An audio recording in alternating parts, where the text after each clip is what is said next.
Hey, so welcome back. So as we continue our journey in connecting compassionately with our students, we're going to move on in this section and in section three, and mostly talk about how compassion fatigue connects with our understanding of trauma and the stages that we might experience compassion fatigue as we address how secondary trauma might impact us.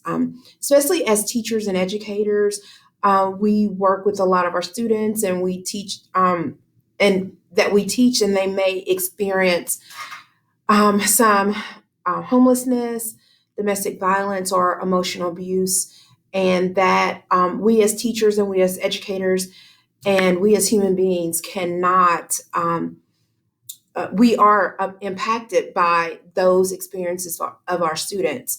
So we must be cognizant of how what's going on with our students might impact us, and we might want to, because that can lead to compassion fatigue or burnout, and we want to definitely be aware of how those things that are happening with our students or with our other faculty members and with our colleagues, how they're impacting us, and be aware of the cycle of compassion fatigue so that at any time within the cycle we can stop it, recharge ourselves, and move forward to being better human beings. And the one thing with compassion fatigue is that a lot of excellent teachers leave the field because of burnout and because they can't recharge.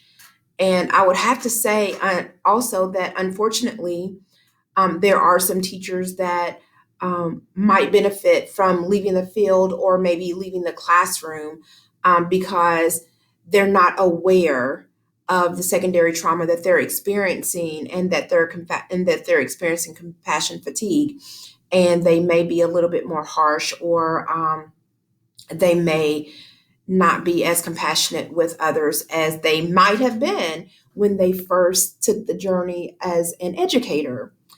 So, in this section, in section three, it gives you like a cycle of where you start in compassion fatigue, and so let's just get into it. So it starts with the zealot, like the idealist, like, hey, I've made this beautiful classroom, or now you're a new principal, and you've just made this very warm, inviting environment, and you're ready. Like, hey, whatever you need me to do, I can do it. Like, I am there. I've got this. I'm ready to solve a problem. I'm ready to make a difference. You can count on me. So we all start out like that, right?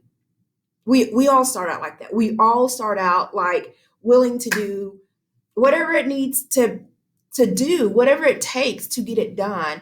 We're there. Unfortunately, what happens is that life happens. And with life happening, we we get our students coming in, and we get students that are experiencing negative negative things in their life. They might be homeless. They might have some type of emotional, mental abuse going on, sexual abuse, physical abuse. They might be sharing these experiences with you, and we don't recharge, and we become irritable. It's like we begin to see an imperfect nature of the system also. The people around us start to bother us, and we start to distance ourselves because we can't take any more in, right? It's just so much, and we can't handle anymore. And these poor children come in every day, or my poor colleagues come in every day, and you feel so bad for them of the things that they're experiencing and the things that they're sharing with you.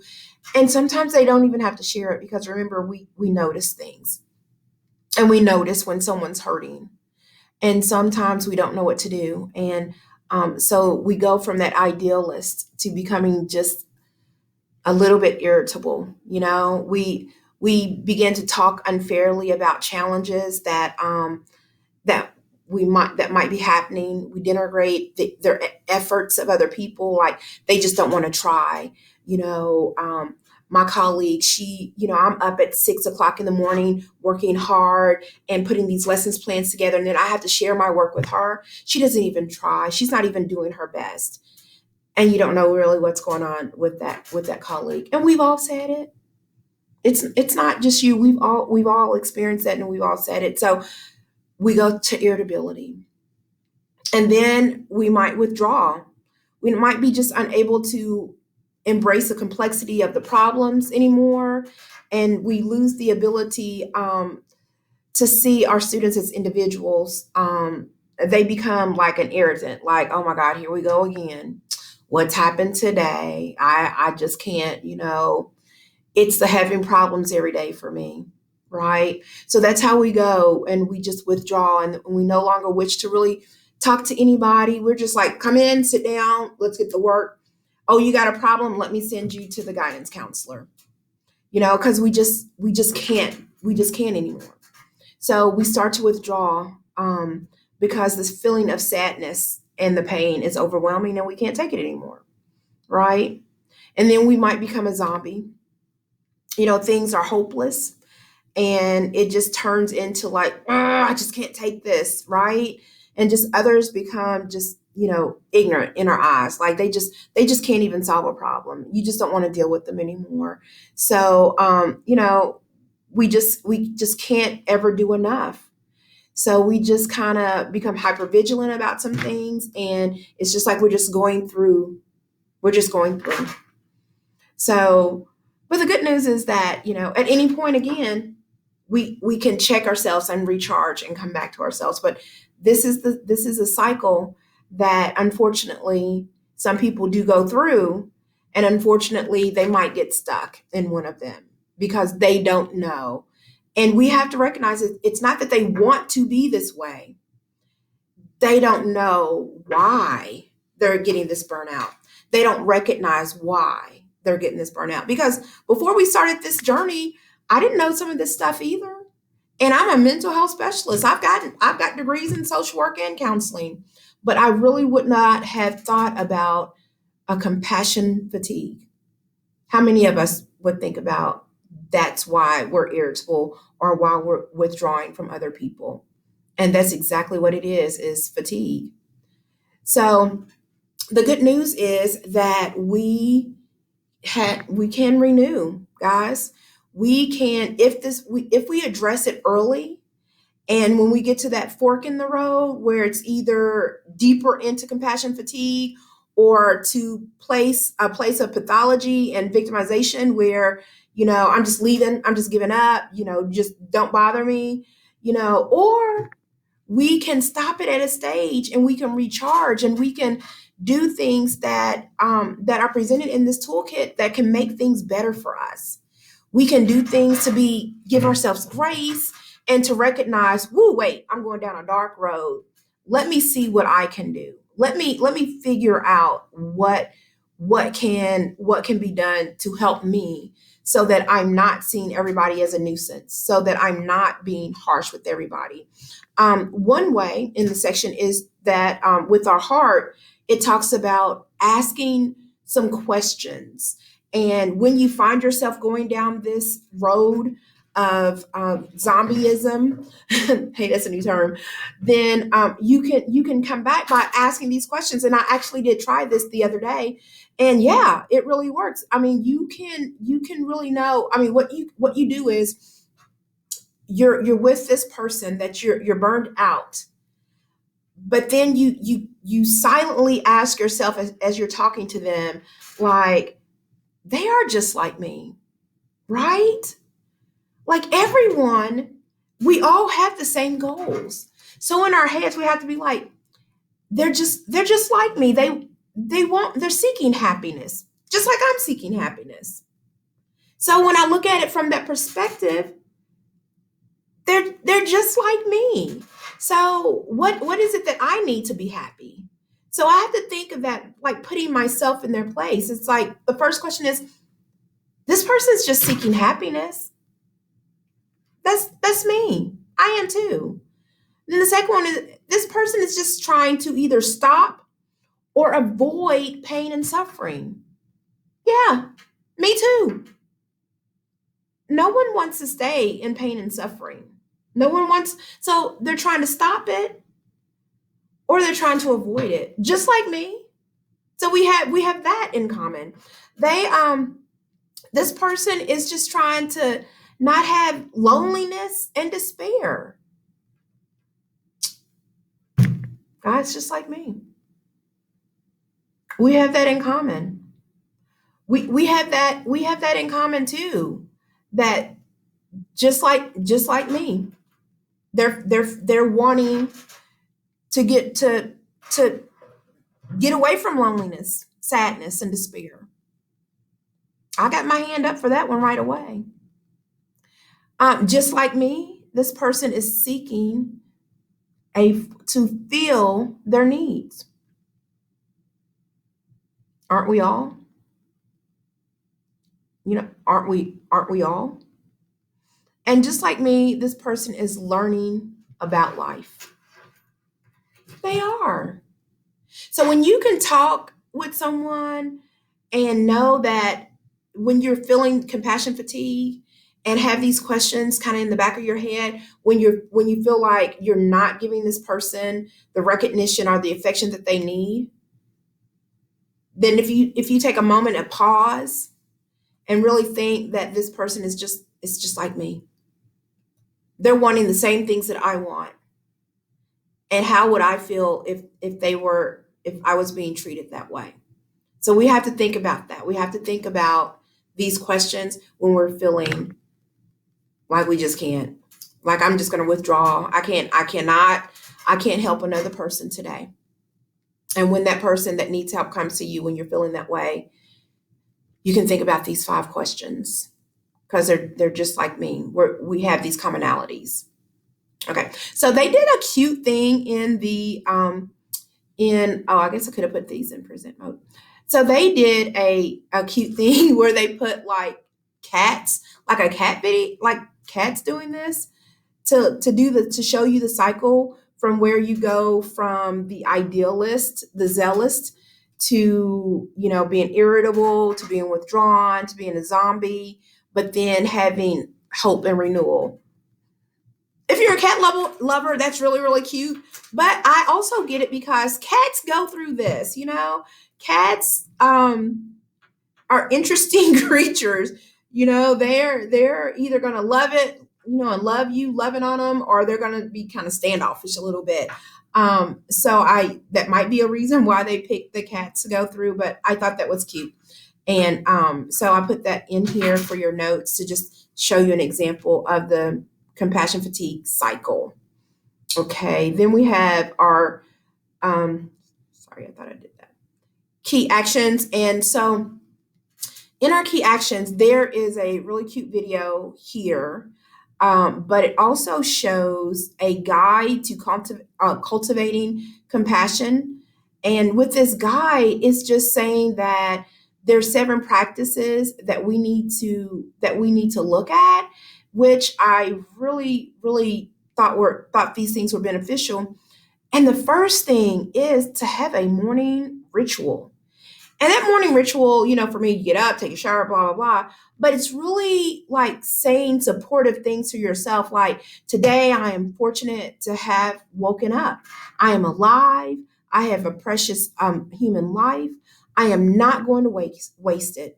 So really including in your morning ritual positive affirmations. Those always build you up and get you ready to start.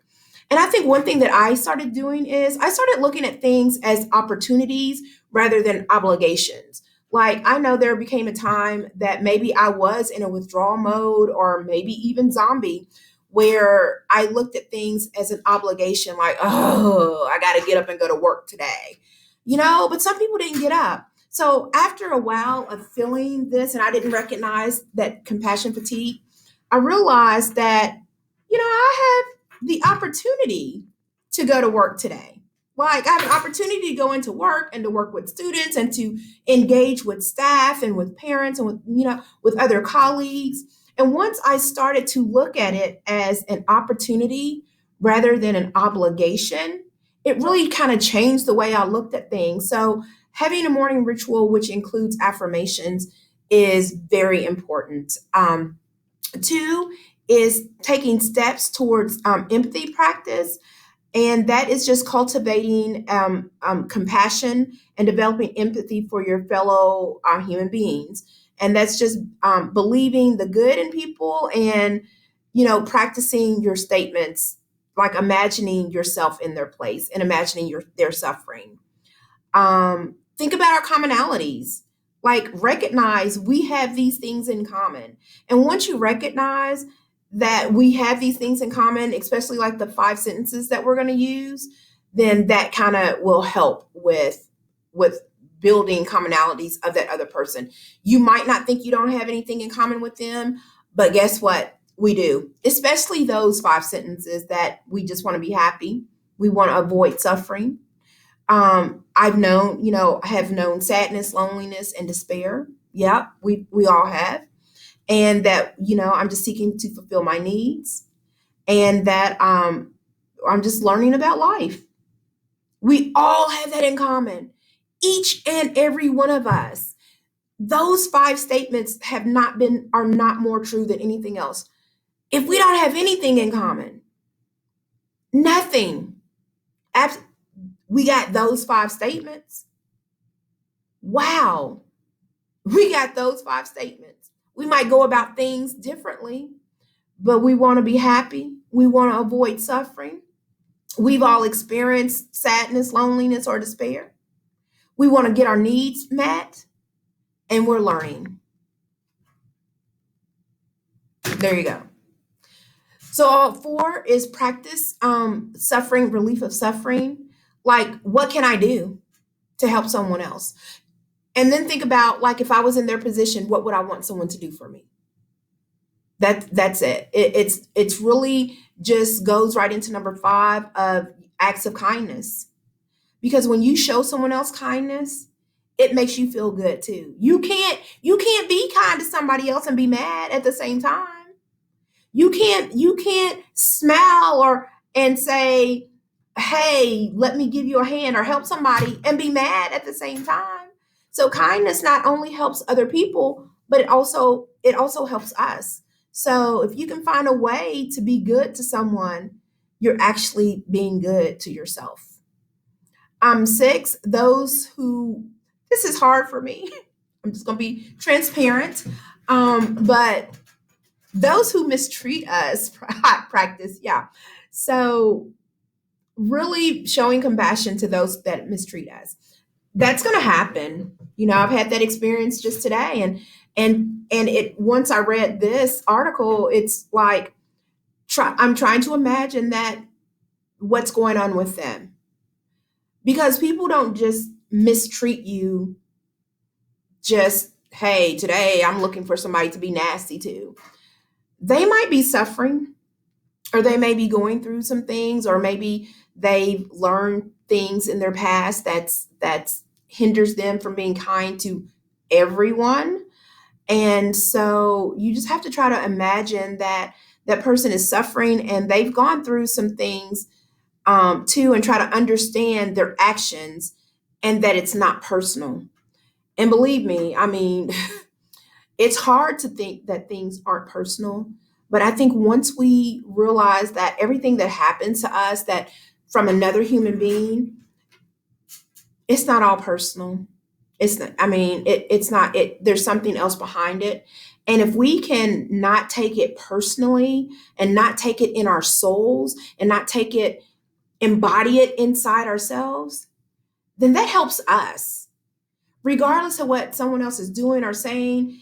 If something happens and they're ugly to me, and I just pass it on, like, I'm sorry that they're having a bad day, or I'm sorry that they've learned these things, or I'm sorry that they feel that way, but I don't take it as that's true about me.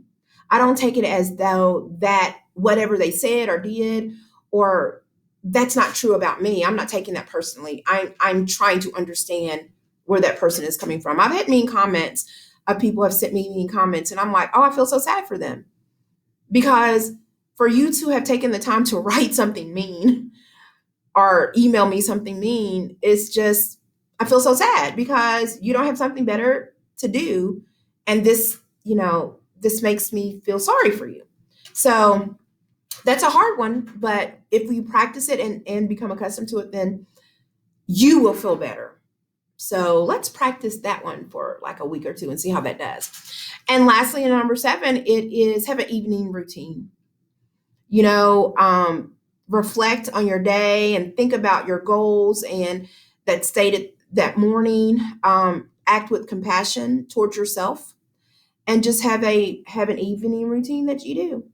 And I think once you go through that 7, it really is, you'll really see how it builds you and how it makes you better. And this really is about, it talks about compassion for others, but it's also about self care and compassion for yourself. It's really what it's about. I included this on here where it's like you can assess your organization and how you are in your organization and how your organization, which is mostly schools, how they are dealing with the secondary trauma and how they're informed. And it's just an assessment that you can do just to kind of look at things. And you might be able to make recommendations to your place of employment to help with your culture. And you never know. So just take that or not, but just look at it because I took it the other day and it does highlight some things and make you think of some things and things that you can do differently. Okay. So in our reflection for this one, and I hit the wrong tab. Sorry. So our reflection is to this week is to pick a stage in the cycle from a zealot to irritable to withdrawn and zombie, and then answer the questions of, what feelings and experiences might contribute to a person that is hanging out in this stage, and even to becoming one's norm. How could that lead to one's inability to act with compassion during your workday? Think about the impact on specific steps on the compassion action. And lastly, share a story of renewal or resilience that you have witnessed during your time in your career, yourself, colleagues, or family member. So it's just some time of reflection to ask about some of the stages. Have you seen someone in a stage? Have you been in that stage? Okay, guys, it's been so good seeing you on this journey. Thanks.